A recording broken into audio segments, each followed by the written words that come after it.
Le Conseil économique transatlantique entre les États-Unis et l'Union européenne a suscité l'enthousiasme de Washington. Selon Cleland Boyden-Gray, ambassadeur américain auprès de l'Union, c'est l'un des plus importants sujets de l'ordre du jour du sommet Europe-États-Unis lundi prochain à Washington. Les deux puissances discuteront également de leurs divergences sur la façon de faire face au réchauffement climatique.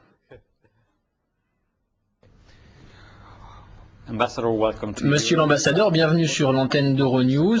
Quels sont, selon vous, les sujets prioritaires que doit aborder le prochain sommet États-Unis-Europe? Je pense que le sujet le plus important, à moins d'ici là d'un incident de politique étrangère, sera la proposition de conseil économique transatlantique faite par la chancelière Merkel et que nous avons acceptée avec empressement. Donc je pense que ce sera le gros dossier du sommet. Pourquoi pensez-vous que cette proposition est importante? Nous avons besoin du cycle de Doha, nous avons besoin de l'Organisation mondiale du commerce, nous avons besoin des négociations commerciales multilatérales pour les pays en développement, parce que les discussions bilatérales sont inopérantes en ce qui concerne la réglementation. Pas le commerce, qui est normalement traité en termes de barrières douanières et de subventions, mais la réglementation. Et sur ce sujet, nos deux continents doivent réduire les obstacles qui se dressent encore devant l'exercice du commerce et les investissements, parce que nous pouvons améliorer notre croissance, probablement l'Europe, plus que les États-Unis. Au sujet de leurs relations, l'Europe et les États-Unis ont-elles besoin de quelque chose de contraignant pour renforcer leurs échanges commerciaux, disons pour les améliorer?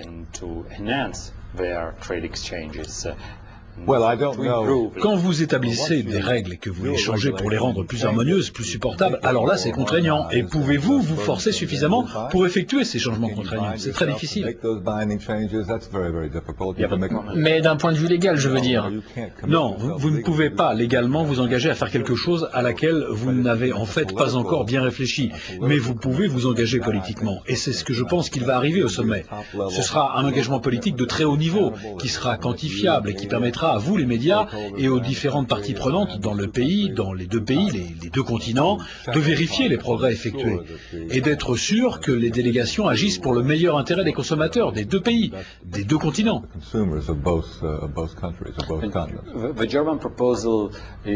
La proposition allemande n'est pas uniquement économique, elle est aussi politique. Quelle est votre opinion à ce sujet?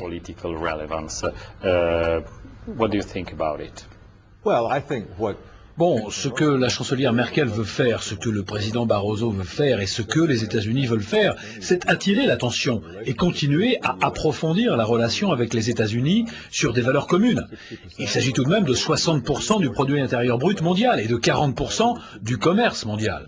On pourrait faire mieux, on devrait faire plus, mais ce Conseil économique transatlantique, c'est un front commun érigé contre ceux qui ne respectent pas les droits de propriété et les brevets.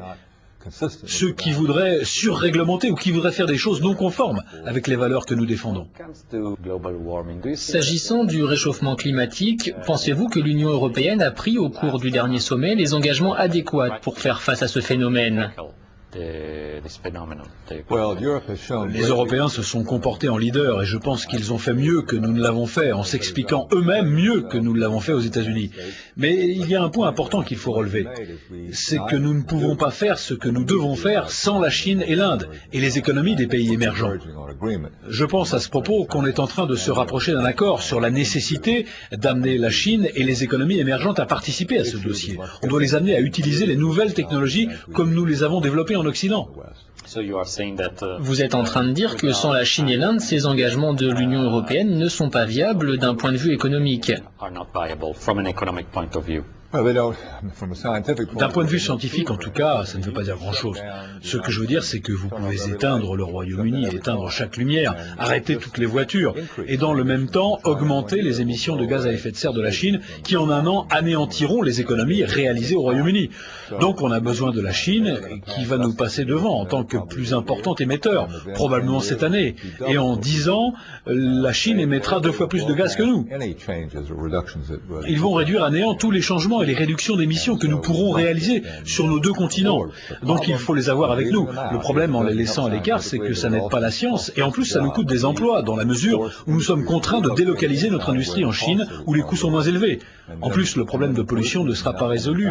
En fait, nous héritons de la pollution générée en Chine et qui vient souffler sur notre État de Californie. Est-ce que ce sujet sera abordé durant le sommet? Absolument, ce sera un sujet majeur. Nous avons proposé de remplacer l'essence par les biocarburants et par des voitures plus efficaces. La proposition de cette substitution est de 20% quand même. C'est 2 fois plus que ce qu'a proposé l'Europe. Donc je pense qu'on a fait notre part de travail. Et ce que nous devons faire, c'est unir nos forces maintenant et être sûr que les économies émergentes feront partie de l'effort global. Emerging economies will do their part. Thank you very much, Ambassador. My pleasure.